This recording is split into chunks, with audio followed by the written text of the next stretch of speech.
And it's now time for our weekly magazine feature, Where Are They Now?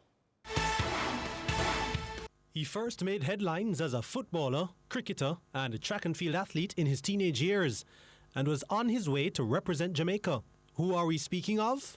Kimani Friend. Well, that's a weird story, crazy story, but, it has to be said. I mean, basketball was never a sport that I liked.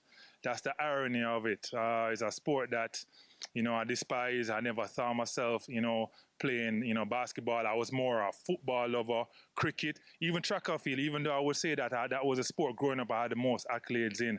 I just never liked running. So I went out for the cricket team when I went to Arden High School. I made the cricket team. I was what you call the night watchman. On the cricket team, I was the youngest player, but my height, I was tall, talking about 13, 14 years old, and I was tall like the sixth formers. So, tried out the cricket, made the team.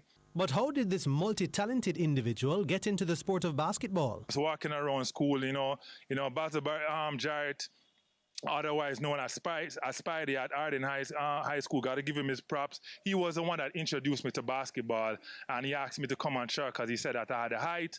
And then I went out on the court one day, and I just showed that I had the natural talent, and inclination to play the sport, and that's where it took off in terms of, my love for the game. Friend was now the poster boy for the national team, and they dominated the English-speaking region, winning several championships. But representing Jamaica, being one of the captains of the team, helped leading them to the CBC Championship tournament of Americas, the Central Basket, where we medaled also.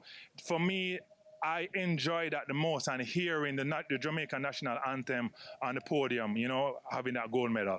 Such was his talent that he was in demand by NBA teams like the LA Clippers, Memphis Grizzlies and Miami Heat. Wearing an NBA uniform, being on the court, idolizing some of these superstars that you grew up seeing and us, sharing the court with them, it was an honor.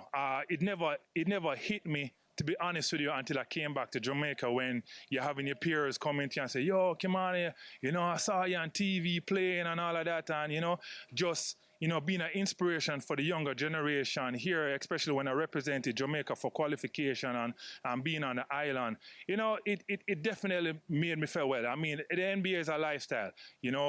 It's a culture within itself. It's a fraternity. Like I said, especially when I was in Miami, which was my rookie year, I was Alonzo Mourning understudy, so just sitting across from even his locker and just learning from him, having him as a mentor, having Pat Riley, who was my coach, who is one of the greatest.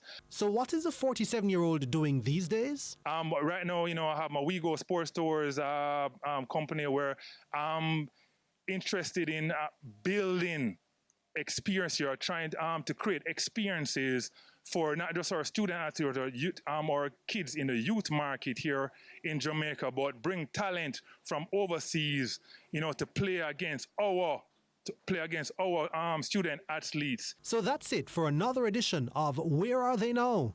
Until next week, same time, same place.